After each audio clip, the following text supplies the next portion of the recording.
আসসালামু আলাইকুম। প্রত্যেককে স্বাগত জানাচ্ছি এফএম জব স্টাডির নতুন একটি ভিডিওতে। ২১৫০ পদে ৫০তম বিসিএস এর সার্কুলার প্রকাশ। তো আবেদনের সময়সীমা সহ বিস্তারিত বিষয়ে আজকের এই ভিডিওতে কথা বলবো।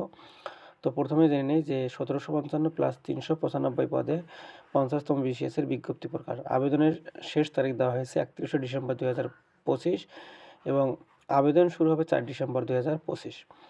তো পাশাপাশি আজকের এই ভিডিওতে আমরা মানবন্টন নিয়ে কথা বলবো। প্রিলিমিনারি পরীক্ষায় কিছু পরিবর্তন এসেছে। তো এই মানবন্টনে যে পরিবর্তনগুলো এসেছে সেই বিষয়গুলো নিয়ে আমরা কথা বলবো। তো প্রথমে জেনে নেওয়া যাক যে প্রিলিমিনারি পরীক্ষা কবে অনুষ্ঠিত হবে। তো পরীক্ষা অনুষ্ঠিত হবে ৩০ জানুয়ারি ২০২৬। ফলাফল প্রকাশ করার কথা রয়েছে ১০ ফেব্রুয়ারি ২০২৬। লিখিত পরীক্ষা অনুষ্ঠিত হবে ৯ এপ্রিল ২০২৬ এবং ফলাফল দিবে ৩০ জুলাই ২০২৬। মৌখিক পরীক্ষা শুরু হবে ১০ আগস্ট ২০২৬ এবং এর ফলাফল প্রকাশ দিবে চূড়ান্ত যে ফলাফল এটা হচ্ছে ২৫ নভেম্বর ২০২৬। তো এখন আমরা প্রিলিমিনারি পরীক্ষার মানবন্টন নিয়ে মূলত আজকের এই ভিডিওতে কথা বলবো।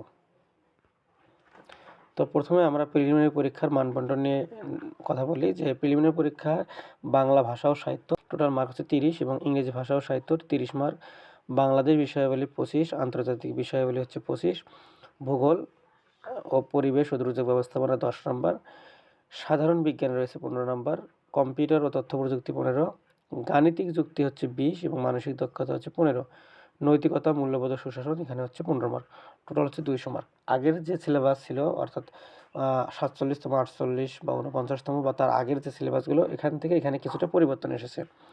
অর্থাৎ ৪৯ যে স্পেশাল হয়েছে তার আগে যে ৪৬, ৪৭ বা তারও আগে সেগুলোতে যে সাবজেক্টের মানবন্টন ছিল তার থেকে এখানে কিছুটা ব্যতিক্রম। যেমন আগে ছিল বাংলায় ৩৫, এখন হচ্ছে বাংলায় ৩০। ইংরেজি ভাষা ও সাহিত্য ছিল ৩৫, এখন হচ্ছে ৩০। বাংলাদেশ বিষয়াবলীতে আগে ছিল হচ্ছে ৩০, এখন হচ্ছে ২৫। আন্তর্জাতিক বিষয়াবলীতে এর আগে যে ছিল সেটা হচ্ছে ২০, এখন হচ্ছে ২৫। সো এই বিষয়গুলো আপনারা একটু পরিবর্তনগুলো লক্ষ্য করে পড়াশোনা করলে আশা করা যায় এখান থেকে একটা ভালো সাফল্য আসবে।